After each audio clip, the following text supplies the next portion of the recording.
दोस्तों जो ये आप ये पेपर देख रहे हैं, या दानापुर एआरओ में नार्मी नर्सिंग असिस्टेंट के एग्जाम में आया हुआ पेपर। दोस्तों यह पूरा पेपर देखिए, जिससे आपको आइडिया लग जाएगा कि आर्मी एनए के एग्जाम में कैसे क्वेश्चन आते हैं, ताकि आप उसी हिसाब से अपनी तैयारी कर सके। तो आइए स्टार्ट करते हैं और आपको सॉल्व कराते हैं क्या पेपर आया था।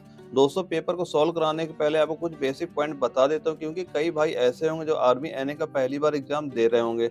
दोस्तों इसमें जो आपको टोटल क्वेश्चन पूछे जाते हैं, टोटल 50 क्वेश्चन आपसे पूछे जाते हैं, और एक क्वेश्चन आपका 4 नंबर का होता है। यानी कि टोटल पेपर जो आपका होता है 200 नंबर का पेपर होता है, और जिसका पासिंग मार्क आपका 80 नंबर होता है। यानी कि अगर आपके 80 नंबर से कम आते हैं तो आपको वहीं से डिस्क्वालीफाई कर दिया जाएगा, यानी आपकी कॉपी को मेरिट के लिए भी नहीं भेजा जाता है। और वहीं तो दोस्तों जो इसके लिए टाइम दिया जाता है, ये टोटल आपको जो टाइम मिलता है 60 मिनट का आपको टोटल टाइम मिलता है। तो ओके दोस्तों, आइए आप सॉल्व करते हैं आज का पेपर। वहीं दोस्तों ये पूरा पेपर आपका 5 पार्ट में आता है, जिसमें हमारा पहला पार्ट 1 होता है, जिसमें हमारे जीके के क्वेश्चन पूछे जाते हैं। यानी टोटल आपके इसमें 10 क्वेश्चन आपसे पूछे जाते हैं। और जो हमारा पहला क्वेश्चन पूछा गया तो वह क्वेश्चन था, महर्षि गौतम का संबंध किस भारतीय दर्शन से है। और जो हमारे ऑप्शन दिए गए थे, पहला था न्याय, दूसरा था योग, तीसरा था वैश्विक, और चौथा था सांख्य। तो इसका सही आंसर आपका क्या हो जाएगा, न्याय। यानी कि ऑप्शन नंबर 1 आपका सही आंसर हो जाएगा। और जो हमारा अगला क्वेश्चन आया था, क्वेश्चन नंबर 2, इसमें पूछा गया था हमारा, हम्पी किस के लिए जानी जाती है। हम्पी किसके लिए जानी जाती है। और जो हमारे ऑप्शन दिए गए थे, पहला दिया था यह गोलकुंडा की राजधानी थी, दूसरा था मध्यकालीन भारत में यहाँ सबसे बड़ा अस्तबल था, तीसरा ऑप्शन था यहाँ फारसी में भारतीय महाकाव्यों के अनुवाद थे, और चौथा था यहाँ विजयनगर की राजधानी थी। तो दोस्तों इसका सही आंसर क्या हो जाएगा, यहाँ विजयनगर की राजधानी थी। यानी ऑप्शन नंबर 4 आपका सही आंसर हो जाएगा। और जो हमारा अगला क्वेश्चन आया था, क्वेश्चन नंबर 3, इसमें पूछा गया था आर्य समाज के संस्थापक कौन थे। तो आर्य समाज के संस्थापक कौन थे, पहला ऑप्शन दिया गया था एनी बेसेंट, दूसरा ऑप्शन दिया था राजा राम मोहन राय, तीसरा ऑप्शन था दयानंद सरस्वती, और चौथा था विवेकानंद। तो इसका सही आंसर आपका क्या हो जाएगा, दयानंद सरस्वती। यानी ऑप्शन नंबर 3 आपका सही आंसर हो जाएगा। और जो हमारा अगला क्वेश्चन आया था, क्वेश्चन नंबर 4, इसमें पूछा गया था नमक सत्याग्रह की शुरुआत किस वर्ष हुई थी। तो नमक सत्याग्रह की शुरुआत किस वर्ष हुई थी, हमारे जो ऑप्शन दिए गए थे, पहला ऑप्शन था 1927, दूसरा था 1930, और तीसरा था 1932, और चौथा ऑप्शन दिया गया था हमारा 1942। तो इसका सही आंसर आपका क्या हो जाएगा, 1930 में नमक सत्याग्रह की शुरुआत हुई थी। ऑप्शन नंबर 2 आपका सही आंसर हो जाएगा। और जो हमारा अगला क्वेश्चन आया था, क्वेश्चन नंबर 5, भारतीय संविधान में कितने भाग है। दोस्तों ये क्वेश्चन काफी कंफ्यूज करता है, क्योंकि कभी किसी बुक में आपके 22 भाग दिया होता है, किसी बुक में आपको 25 भाग दिया होता है। वहीं पे दोस्तों अगर कभी भी आपको दोनों ऑप्शन देखने को मिल जाते हैं, तो हमेशा जो 25 वाला भाग वही टिक करिएगा। क्योंकि पहले जब संविधान का निर्माण हुआ था उस समय 22 भाग थे, अब संविधान में 3 भाग और जोड़ दिए गए, यानी टोटल आपके जो इस समय भाग हो गए हैं 25 भाग हो गए हैं। यानी जो क्वेश्चन नंबर 5 है, भारतीय संविधान कितने भाग है, इसका जो आपका सही आंसर हो जाएगा ऑप्शन नंबर 4, यानी कि 25 भाग होंगे। यानी ऑप्शन नंबर 4 आपको सही आंसर हो जाएगा।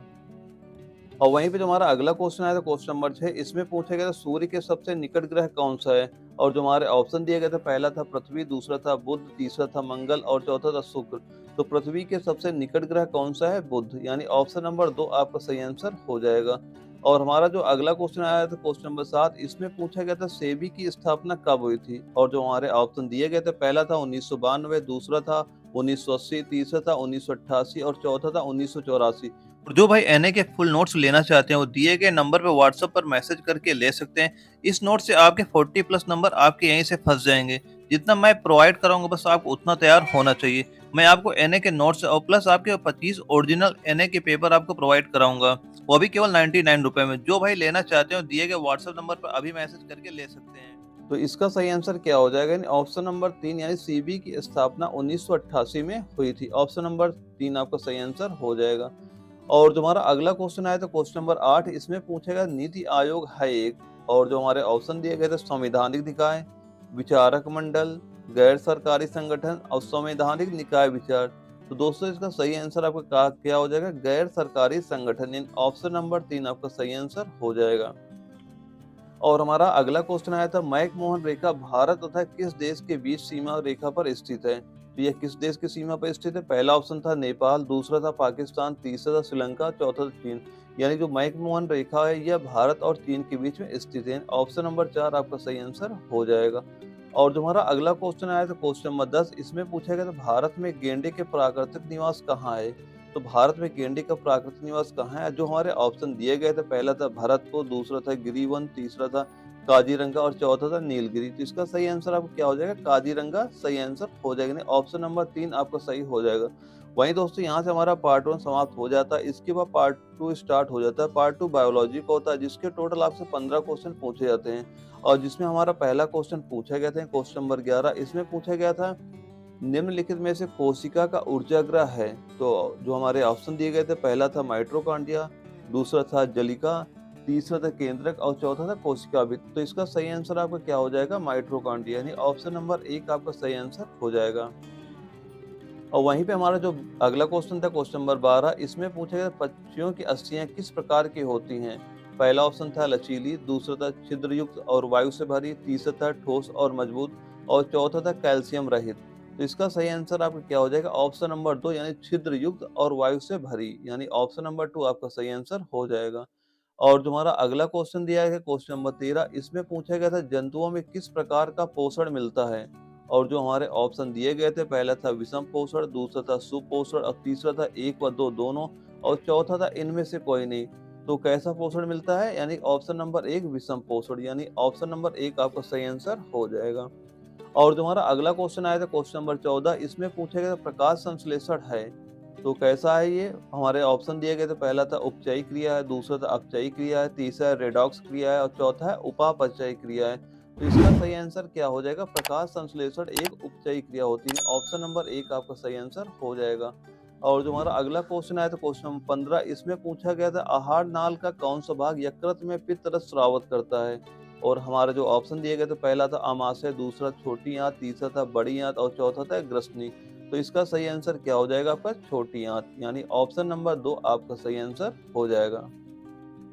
और जो हमारा अगला क्वेश्चन आया था क्वेश्चन नंबर 16, इसमें पूछा गया था हृदय पेशी तंतु होते हैं तो हृदय पेशी तंतु कैसे होते हैं। और हमारे जो ऑप्शन दिए गए थे, पहला था रेखित, दूसरा था शाखान्वित, तीसरा था अनैच्छिक और चौथा था ये सभी। तो इसका सही आंसर आपका क्या हो जाएगा? अनैच्छिक, यानी कि हृदय पेशी तंतु कैसे होते हैं? अनैच्छिक होते हैं। ऑप्शन नंबर 3 आपका सही आंसर हो जाएगा। और जो हमारा अगला क्वेश्चन आया था क्वेश्चन नंबर 17, इसमें पूछा गया था मानव के शरीर में पाई जाने वाली पेशियों की संख्या कितनी होती है।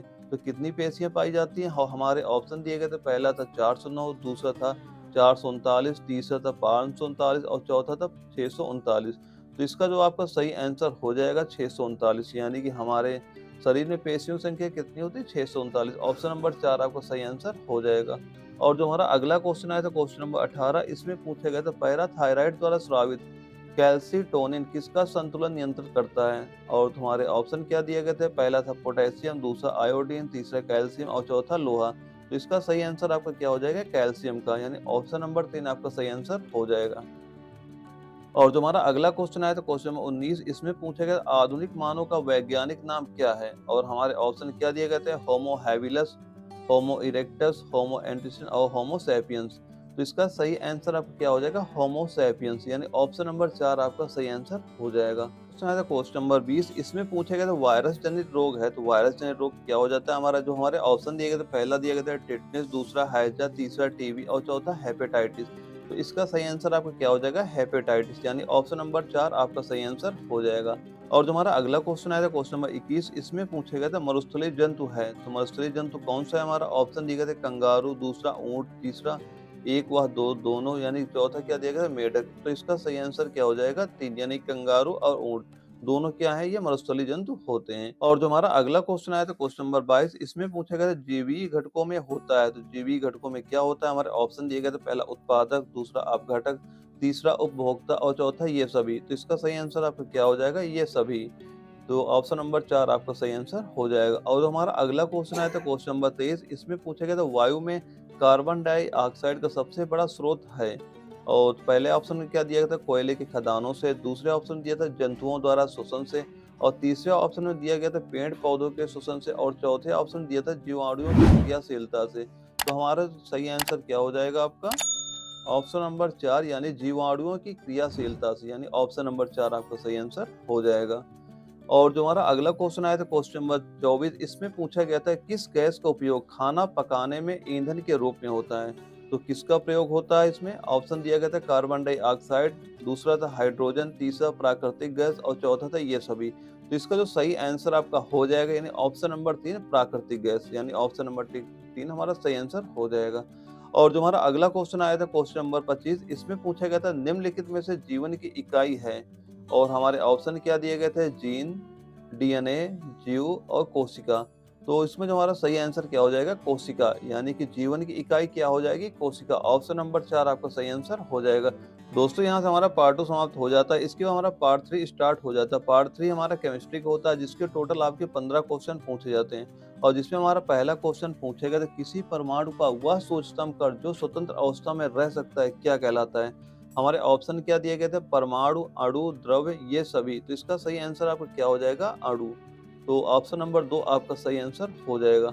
और अगला क्वेश्चन हमारा आया था क्वेश्चन नंबर 27, इसमें पूछा गया था सोने का रासायनिक सूत्र है, तो सोने का रासायनिक सूत्र क्या हो जाता है। हमारे ऑप्शन दिए गए थे AU, AG, HG, CO। तो सोने का रासायनिक सूत्र क्या हो जाएगा, हमारा AU सोने का रासायनिक सूत्र हो जाएगा। ऑप्शन नंबर 1 आपका सही आंसर हो जाएगा। और जो हमारा अगला क्वेश्चन आया था क्वेश्चन नंबर 28, इसमें पूछेगा निम्न में से कौन सा एक पानी में घुलनशील नहीं है, और हमारे ऑप्शन क्या दिए गए थे, lead sulphate, zinc sulphate, calcium sulphate, sodium sulphate. तो पानी में कौन सा घुलनशील नहीं होता, यानी लेड सल्फेट जो होता है ये पानी में घुलनशील नहीं होता है। तो ऑप्शन नंबर 1 हमारा सही आंसर हो जाएगा। और जो हमारा क्वेश्चन नंबर अगला आया था क्वेश्चन नंबर 29, इसमें पूछा गया था लोहे पर जंग लगना कैसी क्रिया होती है, और हमारे जो ऑप्शन दिए गए थे रासायनिक परिवर्तन, जैव रासायनिक परिवर्तन, बिजली रासायनिक परिवर्तन और इनमें से कोई नहीं। तो इसका सही आंसर आपका क्या हो जाएगा, यानी कि रासायनिक परिवर्तन आपका सही आंसर हो जाएगा। ऑप्शन नंबर 1 आपका सही आंसर हो जाएगा। और जो हमारा अगला क्वेश्चन आया था क्वेश्चन नंबर 30, इसमें पूछा गया था ग्लोबल वार्मिंग का कारण है, तो ग्लोबल वार्मिंग का कारण क्या हो जाता है।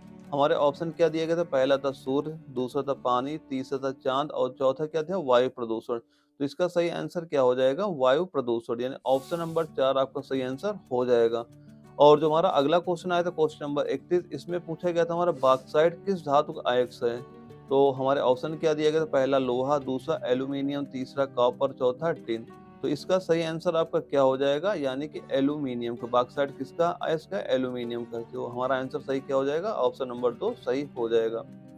और अगला क्वेश्चन हमारा आया था पीतल किस चीज से बना होता है, और ऑप्शन क्या दिए गए थे, हमारा पहला था तांबा और जस्ता, दूसरा दिया गया था तांबा और टिन, तीसरा ऑप्शन हमारा दिया गया था एल्यूमिनियम और तांबा, और चौथे ऑप्शन हमारा आया था आयरन और जिंक।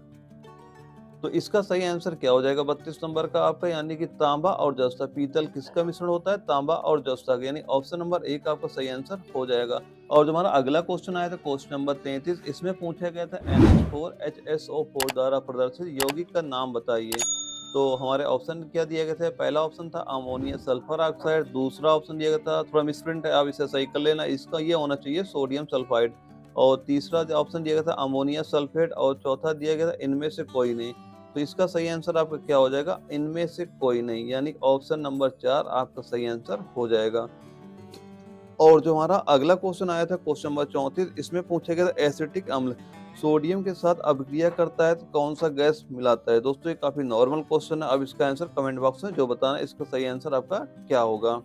और तुम्हारा अगला क्वेश्चन आया था क्वेश्चन नंबर 35, इसमें पूछा गया था सिलिकॉन का सही इलेक्ट्रॉनिक विन्यास में इनमें से कौन सा है। तो इसका ऑप्शन क्या दिए गए थे, हमारे पहला ऑप्शन हमारा दिया गया था यानी कि 2 और 6, दूसरा ऑप्शन दिया गया था 2, 8, 4, और तीसरा ऑप्शन में आया था हमारा 2, 8, 1, और चौथे ऑप्शन हमारा दिया गया था 2, 8 और 2। तो इसका सही आंसर क्या हो जाएगा आपका, यानी ऑप्शन नंबर 2 सिलिकॉन का इलेक्ट्रॉनिक विन्यास क्या हो जाएगा, 2, 8, 4, यानी कि ऑप्शन नंबर 2 आपका सही आंसर हो जाएगा।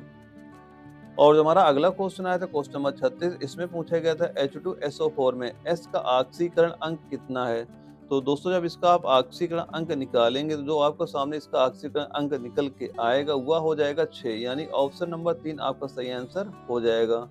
और अगला क्वेश्चन हमारा आया था क्वेश्चन नंबर 37, जिसमें संयोजकता पूछी थी। दोस्तों ये इसका भी आंसर आप कमेंट बॉक्स में जरूर बताना, ये भी मान लो नॉर्मल सा क्वेश्चन है, अगर आपको जरा से बेसिक भी केमिस्ट्री की आती है तो आप सॉल्व कर लेना। आप इसका आंसर भी कमेंट बॉक्स में जो बताना क्या होगा। और जो हमारा अगला क्वेश्चन आया था क्वेश्चन नंबर 38, यानी इसमें पूछा गया था H2SO4 का आणविक भार क्या होता है। दोस्तों जब ऐसे सॉल्व करेंगे जो इसका आणविक भार निकल के सामने आएगा वह आएगा 98, यानी कि ऑप्शन नंबर 4 जो आपका दिया गया है वो आपका सही आंसर हो जाएगा। और जो हमारा अगला क्वेश्चन आया था क्वेश्चन नंबर 39, इसमें पूछा गया था निम्न में से किस नमक का रंग नीला होता है। और जो हमारे ऑप्शन दिए गए थे, पहला दिया गया था फेरस सल्फेट, दूसरा दिया गया था कॉपर सल्फेट, और तीसरा दिया गया था कोबाल्ट क्लोराइड, और चौथा दिया गया था फिटकरी। तो दोस्तों इसका जो सही आंसर आपका क्या हो जाएगा, कॉपर सल्फेट का रंग कैसा होता है, नीला होता है, यानी ऑप्शन नंबर 2 आपका सही आंसर हो जाएगा। और जो हमारा अगला क्वेश्चन आया था क्वेश्चन नंबर 40, इसमें पूछा गया था किसी कीड़े के काटने पर होने वाली उत्तेजन किसके कारण होती है, किसके कारण से होती है। और जो हमारे ऑप्शन क्या दिया गया था, पहला दिया गया था फार्मिक अम्ल, दूसरा दिया गया था कास्टिक सोडा और तीसरा दिया गया था एनिलीन और चौथा दिया गया था सल्फ्यूरिक अम्ल। तो इसका सही आंसर आपका क्या हो जाएगा, यानी फार्मिक अम्ल के कारण उत्तेजना उत्पन्न होती है, यानी ऑप्शन नंबर 3 आपका सही आंसर हो जाएगा। दोस्तों यहाँ से क्या होता है, हमारा पार्ट 3 समाप्त हो जाता है। इसके बाद हमारा पार्ट 4 स्टार्ट हो जाता है। पार्ट 4 हमारा मैथमेटिक्स का होता है, जिसके टोटल आपके 5 क्वेश्चन पूछे जाते हैं। दोस्तों जो मैथमेटिक्स से सारे आपको क्वेश्चन काउंट करा रहा हूँ, उसका आंसर दे रहा हूँ। अगर आपको मैथ क्वेश्चन सॉल्व करना, अगर आपसे सॉल्व ना हो तो आप कमेंट बॉक्स जो बताना, उसका सोल्यूशन हम आपको वहीं प्रोवाइड करा देंगे। और जो इसमें हमारा पहला क्वेश्चन पूछा गया था, यानी क्वेश्चन नंबर 41, इसमें पूछा गया था 180 मीटर लंबी रेलगाड़ी 90 किलोमीटर प्रति घंटा की रफ्तार से 320 मीटर लंबे प्लेटफॉर्म कितने समय में पार करेगी, तो कितने समय में पार करेगी। दोस्तों जो इसका सही आंसर आपका हो जाएगा 20, इसका सही आंसर हो जाएगा, यानी ऑप्शन नंबर 1 आपका सही आंसर हो जाएगा। और जो हमारा अगला क्वेश्चन आया था क्वेश्चन नंबर 42, इसमें पूछा गया था a sin 0 अंश प्लस b cos 90 अंश प्लस c tan 45 अंश का मान कितना होगा। तो इसका मान कितना हो जाएगा, और जो हमारे ऑप्शन दिए गए थे, पहला था a प्लस बी, दूसरा ऑप्शन था a प्लस सी, तीसरा था a प्लस बी और चौथा क्या दिया गया था c। दोस्तों जब आप इसे सॉल्व करेंगे तो इसका आपको सही आंसर निकल के आएगा, वो ऑप्शन नंबर 4 यानी c सही हो जाएगा। और जो हमारा अगला क्वेश्चन आया था क्वेश्चन नंबर 43, उसमें पूछा गया था एक समबाहु त्रिभुज की एक भुजा 8 सेंटीमीटर हो तो उसका क्षेत्रफल ज्ञात करो। और दोस्तों इसका क्षेत्रफल आप निकालेंगे, इसका भी क्षेत्रफल आपका निकल के आएगा 16√3, यानी ऑप्शन नंबर 3 आपका सही आंसर इसका भी हो जाएगा। और जो हमारा मैथ का अगला क्वेश्चन आया था क्वेश्चन नंबर 44, इसमें पूछा गया था वृत्त x square plus y square बराबर 25 पर स्पर्श रेखा का समीकरण ज्ञात करो जो बिंदु -2, 11 से गुजरती है। तो दोस्तों जब इसे सॉल्व करेंगे तो आपको जो आंसर निकल के आएगा वह आंसर हो जाएगा आपका, यानी 4x प्लस 3y बराबर 25 आपका, यानी ऑप्शन नंबर 3 इसका सही आंसर हो जाएगा। दोस्तों ये सारे मैथ क्वेश्चन सॉल्व करिएगा, अगर कोई क्वेश्चन सॉल्व ना हो तो आप कमेंट बॉक्स जरूर पूछना, उसका हम रिप्लाई जरूर कर देंगे।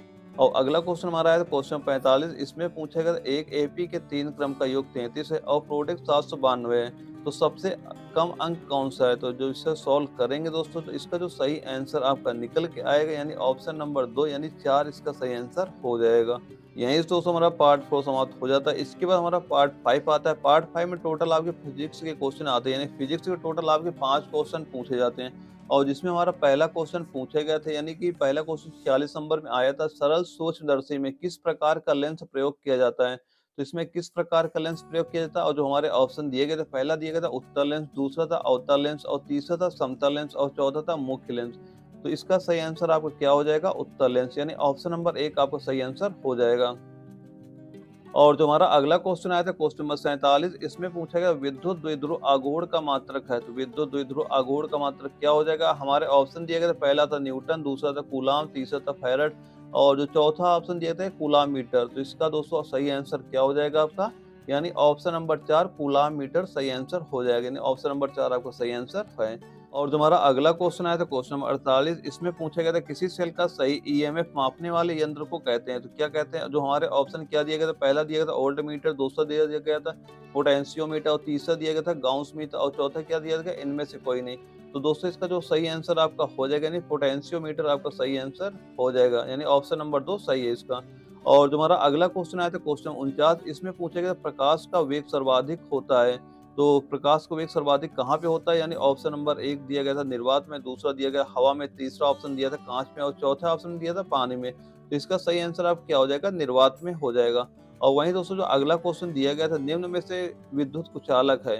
तो विद्युत का कुचालक क्या हो जाएगा, जो हमारे ऑप्शन दिए गए थे, पहला दिया गया था ग्रेफाइट, दूसरा दिया गया था नमक का घोल, तीसरा दिया गया था नाइट्रिक एसिड और चौथा क्या दिया गया, शुद्ध पानी।